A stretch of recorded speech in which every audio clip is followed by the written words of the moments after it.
তারপরে রয়েছেন যিনি বাংলাদেশ থেকে আগত বক্তা, তিনিও রয়েছেন হাফিজকারী মাওলানা মোহাম্মদ আব্দুল মোহাইমিন বুলবুলি সাহেব। তার অ্যাড্রেস এখানে দেখছি বাংলাদেশ। যাই হোক, এখন বেশ বড় বড় বক্তারাও রয়েছে। তাই আমরা দোকান বাজার এবং আশেপাশে যারা ছড়িয়ে ছিটিয়ে এখনো পর্যন্ত বেকার ঝামেলায় লিপ্ত হয়ে রয়েছি, এই আমন্ত্রিত ওলামায়ে কেরামগণের মুখে যদি আজ আমরা মূল্যবান কথাগুলো শুনে আমলে বাস্তবায়িত করতে না পারি, তাহলে নিজেদের দুর্ভাগ্য ছাড়া আর কিছুই হতে পারে না। আমরা প্রত্যেকে মনোযোগ সহকারে শ্রবণ করার চেষ্টা করবো ইনশাআল্লাহ।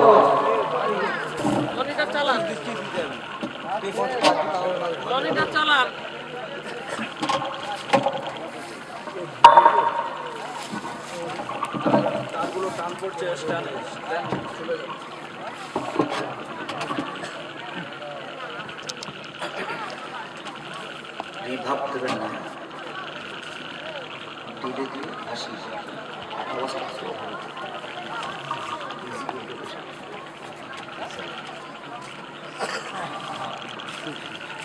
তখন লাইভ কেটে দিয়ে ভিডিও করতে পারে।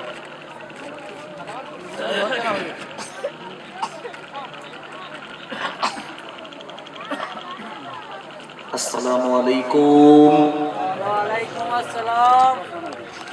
ভাই সালাম দিয়েছি, যেন মনে হচ্ছে আগামীকাল থেকে গোলাবাড়িতে এনআরসি শুরু হবে। সব ভয়ে যেন চিন্তায় চিন্তিত ভাই।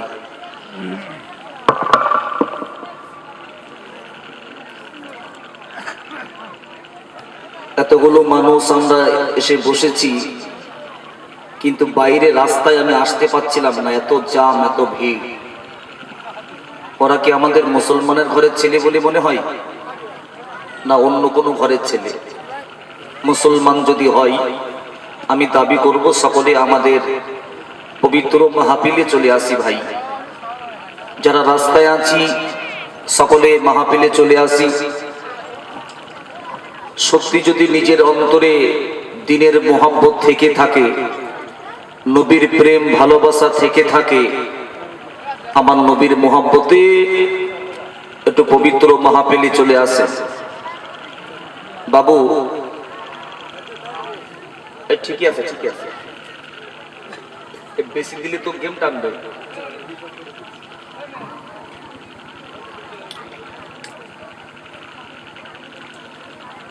যারা বিক্ষিপ্ত আছি ভাই, সকলে মাহফিলে আসি।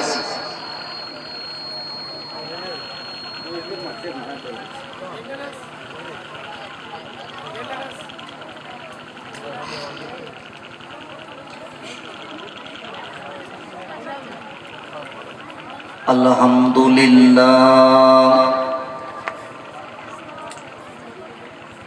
আলহামদুলিল্লাহি রাব্বিল আলামিন, ওয়াল আকিবাতু লিল মুত্তাকিন,